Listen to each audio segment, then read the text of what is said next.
What's up, tribe? How you guys doing? Go ahead and hit that subscribe button, and I hope you like this video. This is Growing Up Hip Hop Season 7, Episode 2. And let me tell you something, Growing Up Hip Hop. Before I get into this review, let me tell you something, Growing Up Hip Hop. Now, I ain't even reviewed this show, I don't think, last season. I'm almost certain that I didn't review Growing Up Hip Hop last season. And you know why? Because y'all was getting on my nerves with these storylines that I felt like were just contrived. And y'all wasn't even looking at the reviews like that. But I said, I'm going to go on and I'm going to do this season because I feel like they're going to give me something different because I see that Romeo is coming back. So I knew that was going to be some controversy. I saw that Egypt was pregnant. So I said, let me come on back around, okay? But let me tell y'all what I'm not doing with y'all this year. This storyline with Casey's wife and Lazy Bone, I'm not here for it. And I'm going to tell you why. We're going to get there in a minute. But let's go here. Let's rewind. I got a little excited. Let me rewind. Twixt is back and my girl Bree. Now listen, I love me some Bree. I have loved Bree since her first season. I felt sorry for her that first season because that was when she was in that abusive relationship and we chronicled that. And I done been there all through it, okay? Bree is back, child. She's even dressing up for scenes this season. She was real pretty in that dress that we see her in later on this episode. But we see her and Twixt together, and I love her and Twixt together. Now, Twixt has turned his life over to God, okay? He is saved. He said that he not doing other drugs anymore. He said he's still smoking weed. But the other drugs he's not doing anymore, which makes me wonder what other drugs you were talking about, because I didn't know he did anything but smoke weed.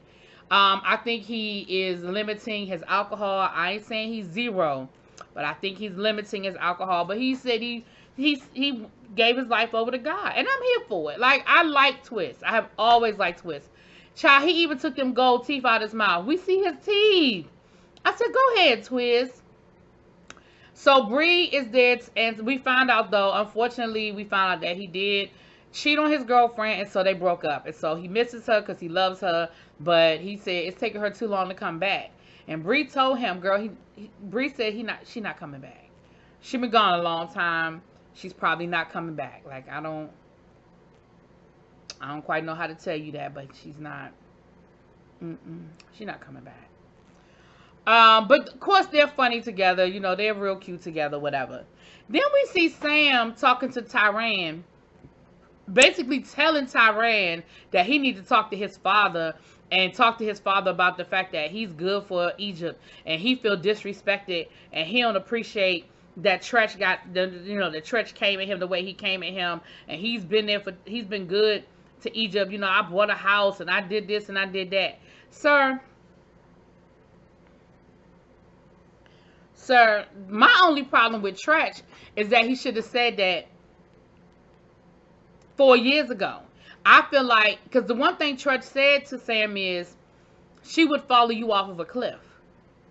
Well, y'all should have had a problem with that 4 years ago. Like, again, I understand that you can't push too hard. When somebody is in love, the harder you push them away. I get it. But I really feel like this conversation should have been had with Sam. Now, I know Tretch sort of had a little hard conversation with him in the beginning, but I feel like y'all was letting them run willy-nilly all through Las Vegas. And now that he got these felonies that he facing, now all of a sudden you mad and you want to put your foot down. But it's all good. Better late than never, I guess, child. I don't know. But Sam is feeling some kind of way about it. Now, let me tell you what I do know. I hope that you was doing all that for the cameras, and behind the scenes you told Tretch, look, I got to make it look good for the cameras. Because the person you don't want on your bad side is Tretch. That's all I'm going to say to you. I just don't think he the person you want on your bad side, sir. So I feel like whatever you doing, I hope you did it for a scene. And Tyran was trying to tell you, look, my father hard, but he means well. And if he said it, like, just take it in and just do better. Like, and so Tyran was like, you know what, I will talk to my dad. Okay, cool. And I feel like that's only because we are filming the show. Because Tyran's first response was probably his real response, which was, child, you better take it in. My father is who he is. He comes off hard, but you better take it in and just handle it. Like, I feel like that's what it was, right? The other thing I think I missed in my review last week was that Tretch was telling Sam that he should encourage Egypt and TT to make up. That now that she's pregnant, TT's had a baby, they have that, you know, they were such good friends. So I feel like, please, and please again, let us not spend this whole season trying to get Egypt and TT to be friends. Like, can we not do that? Like, I didn't even expect TT to come back on the show, but can we just not? I'm over it. I'm over the sit downs. I'm over it, all of it.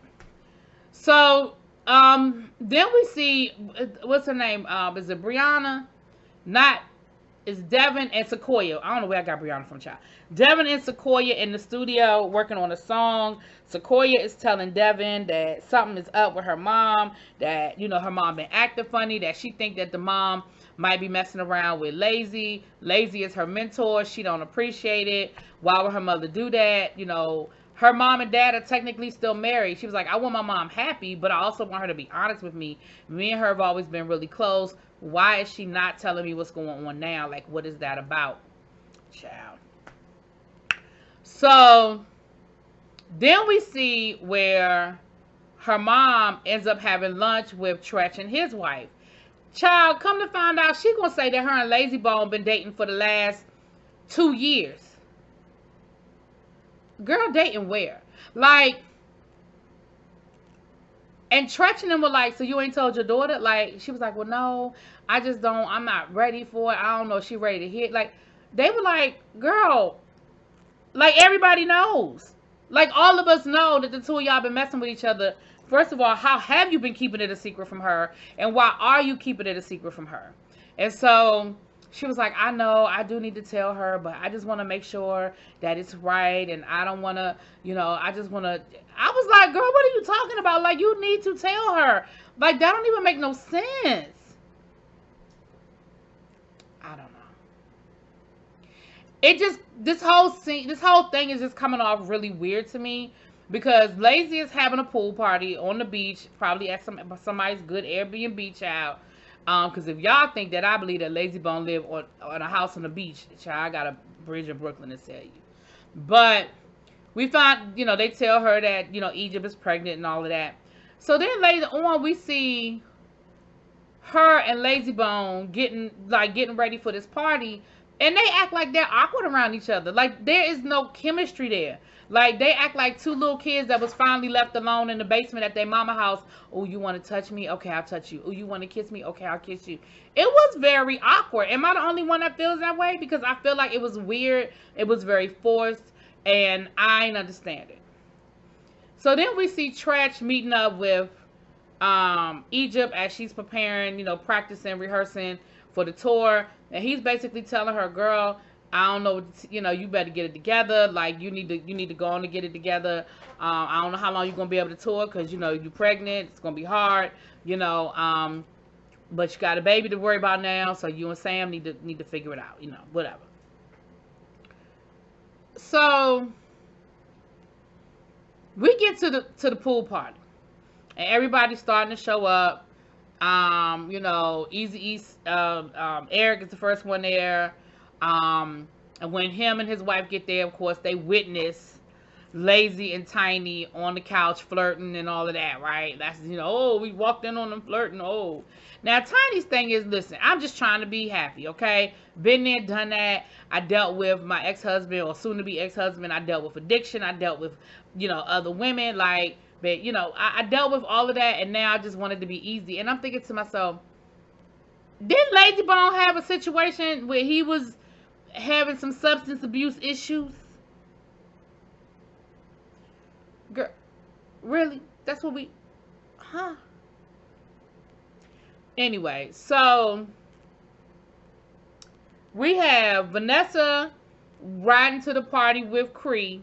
And Cree is talking about how she got beef with Brianna because Brianna be on her lives talking about her, and she don't understand. And, Brianna got something to say, she could say it to her face. First of all, Brianna talk about everybody on her lives.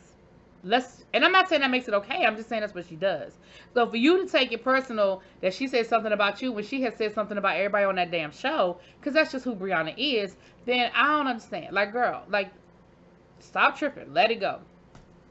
So everybody starts showing up to this party, to this pool party or whatever. And we have Sequoia, and her mama's not even speaking to her. And it's weird because I'm like, girl, like, I understand that you haven't talked to your daughter about the situation with Lazy Bone. But why you not talking to her at all? Like, why is she walking in the room and y'all barely speak? Like, that's your daughter. I don't understand. I'm so confused by this. Like, I don't understand why. I don't understand. Now, Eazy-E and his wife done let the tea spill. Well, when we walked in here, you know, your mama and Lazy was looking real comfy and cozy. Like, you ain't know they was dating? You ain't know? Nobody told you? Oh, damn. You know, it was kind of like a oops kind of situation. So she goes to confront her mother, and her mother's like, look, I do have somebody I need to talk to you about, but I don't think now is the time or the place. And you don't understand why your daughter's walking around there with an attitude when you, like, they on the dance floor, he's slapping her on her ass. Like, y'all are clearly a couple. Why would you let her walk into that and not have a conversation with her? And two, why wouldn't you have a conversation with her now? Which brings me all the way back around to, this is some bullshit storyline. Because it doesn't make sense to me. Like, I don't even understand grown. Like, if this were the kids acting like this, that's fine. But y'all 50-year-old people, why are y'all acting like this? This makes no sense to me. So she goes upstairs, and of course all the girls go upstairs, and she's like, my mom is acting funny. I don't understand what's going on. Now, while that's going on downstairs, Cree and Bree are getting into it. And y'all know how Bree is, but I'm going to give Bree credit. Bree walked away. But Cree is like, you didn't even speak to me. And Bree was like, I did say hi to you. She was like, no, you didn't. You didn't speak to me. And I'm just saying you've been online talking shit about me. And Bree was like, I'll talk shit to your face. Like, I don't, what you saying? Like, whatever I said online, I'll say to you. And she was like, well, I don't really appreciate you talking about me online. And Bree was like, I don't really care. So then, of course, she starts coming for Bree and, talking crazy to Bree. So Bree walked away, which I would give her so much credit for. So then Cree goes upstairs to try to go to get an amen corner and talking about, Brianna this and Brianna that. Baby TT very nicely got up and walked away. She said, listen, I've had my own issues with Cree, and I do not want to be a part of what she's trying to do, so let me walk away. And she goes downstairs and lets Bree know, listen, girl, you know what team I'm on. You know whose side I'm on in this situation, because I don't have to, I'm not doing that. I'm not dealing with that with her. So then we see Sequoia come downstairs, and that's when she sees her mom and Lazy dancing and him slapping her on the ass. And so she's standing there looking at them like, what is going on here? And her mother's like, what? What's wrong? What? And Lazy talking about something, we good, right? I mean, we good, right? And I'm just thinking, if this were a real situation, if you and this man, and I understand why, if this were real, why you might want to, like, not push it so hard in the beginning, because you don't know if this is going to work out, and he's her mentor, and you don't want to blend the lines. But if y'all really have been dating for 2 years, first of all, I think that's effed up that you ain't told your daughter. And second of all, I think it's real effed up that once she did figure it out and find out, both of y'all's attitude is like, what's wrong? What, you got mad? Are you mad? I mean, you got an attitude? I mean, you feeling some kind of way? Like, I just think the whole situation is effed up. You know what I'm saying? So neither here nor there. Child, that was the episode. Y'all let me know what y'all think. I will talk to y'all later. Peace.